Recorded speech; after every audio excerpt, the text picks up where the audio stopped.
Hey guys, welcome back to Tech G. I got a brand new review for you. It's a product that I've had for a while, since it first came out, and I just wanted to test run it for a few months and just see how it compares to what I used to have before.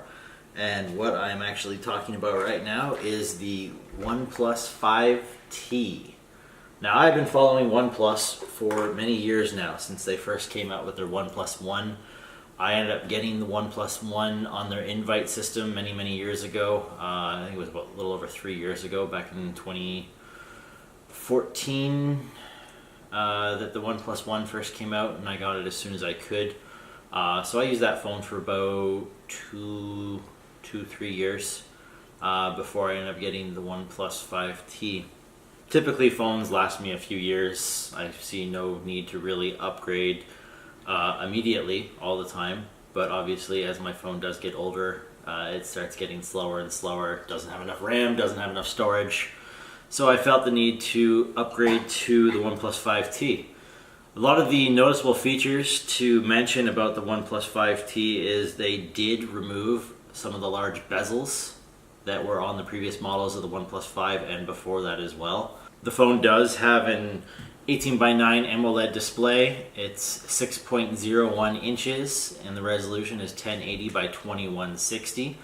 It is a slightly odd size resolution, but still you can still manage to watch videos and look at pictures with minimal bars at the tops and bottoms of the screen, or I guess when you're looking at it in landscape, it would be the left and right side. It does have Gorilla Glass 5. It has on the back a 16 megapixel and a 20 megapixel camera, both with an f1.7 aperture. This does allow you to take some great portrait shots, close-up shots, low light shots. I have used this camera in travel, I've used it around the house, I've used it at work, and it never disappoints. It always takes amazing pictures. The front camera on it is a 16 megapixel front-facing camera with an f2.0 aperture. It takes good selfies. My wife will attest to that. She loves taking selfies. For video, it'll record 4K 30 frames per second, 1080p 60 frames per second, 1080p 30 frames per second, 720p 30 frames per second, and will also do a slow mode 720p 120 frames per second. The phone does have a 3300 milliamp battery that can be used with their dash charge, something that's actually included in the box to fast charge your phone, and it really does charge it fast. It's nice. So some nights if I forget to charge my phone, plug it in while I'm getting ready for work, and by the time I'm ready to leave, it's fully charged within no time. It's really great. One thing that they did include with the phone is USB Type-C.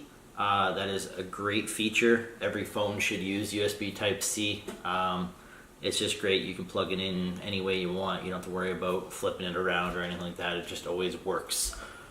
Another nice noticeable feature that they've had major improvements over the OnePlus One. I love the fact that they've included a dual SIM, which is great for people that travel a lot. It's great for people that work, and instead of having to carry around their personal phone and their work phone, they can just use their one phone and have both SIM cards in it. You can select what features are used. So if you want to use data on your work SIM and you want to use phone on your personal SIM, or vice versa, or anything like that, it's a great feature.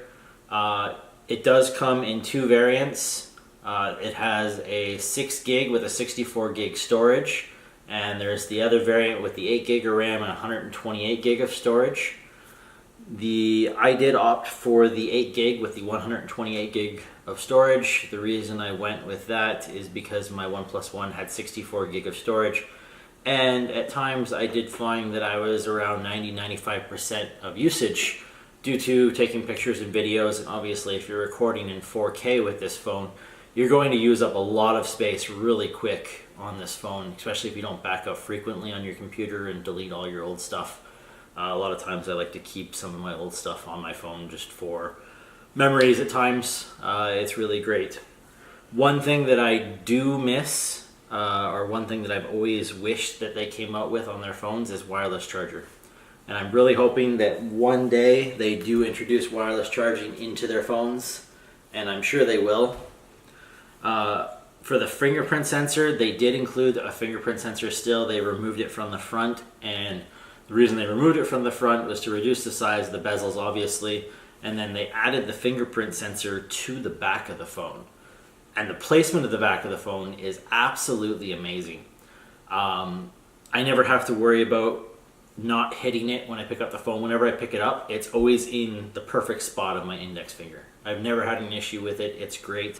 One other feature that they did add to this phone was the facial detection feature, which is a nice addition. I believe the previous editions of the phone, the 3, the 3T, and the 5 are also getting that in recent updates.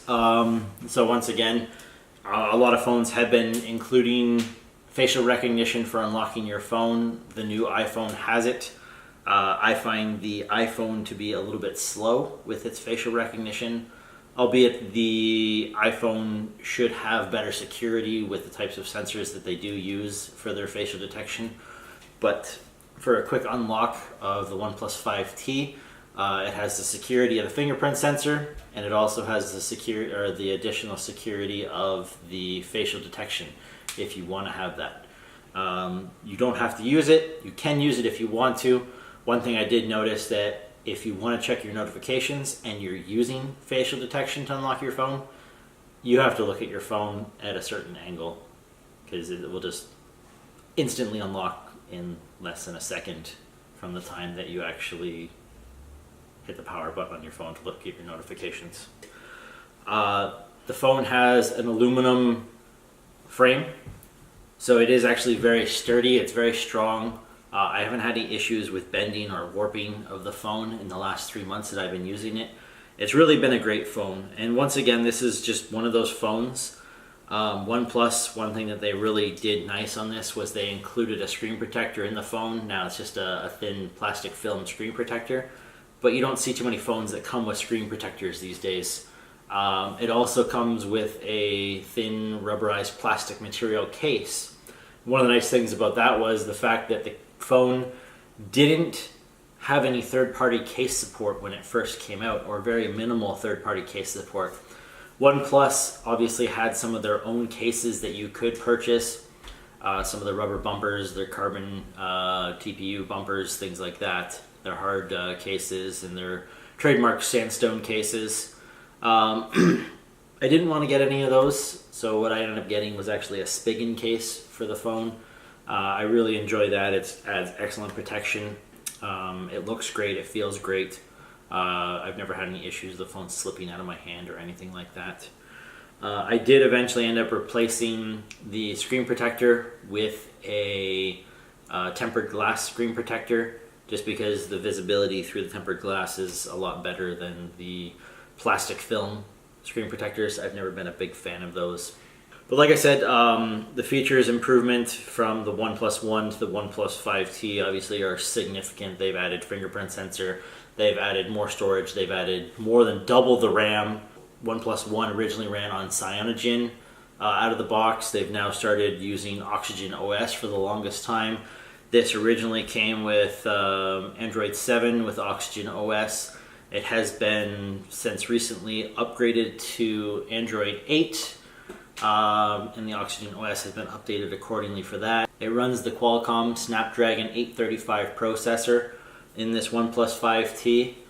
I'm assuming that the new one, when it comes out, will most likely run the newest flagship Qualcomm Snapdragon 845, but that'll be a discussion and a video for a different time when the OnePlus 6 finally gets announced and actually gets released. It seems like OnePlus has been on a spree of releasing phones every 6 months with minor variants to their major revisions. So since the 3, they've done the 3, the 3T, they skipped the 4 due to bad luck. And they went on to the 5. And then the next variant is the 5T. So the 6 will be coming out. Rumors have it that they will have fingerprint sensor built into the glass, which is a nice feature once again. But once again, who knows what it will actually be like. I guess we'll all find out probably in a few months. Hey guys, I hope you liked today's video. I know I enjoyed making it for you. If you like technology and you like my videos, please like and subscribe, as I will be making more tech reviews in the future of just tech gadgets, phones, accessories, and everything else. If you have any questions or comments, please leave your comments in the comments section below. Thank you for watching my video. See you next time.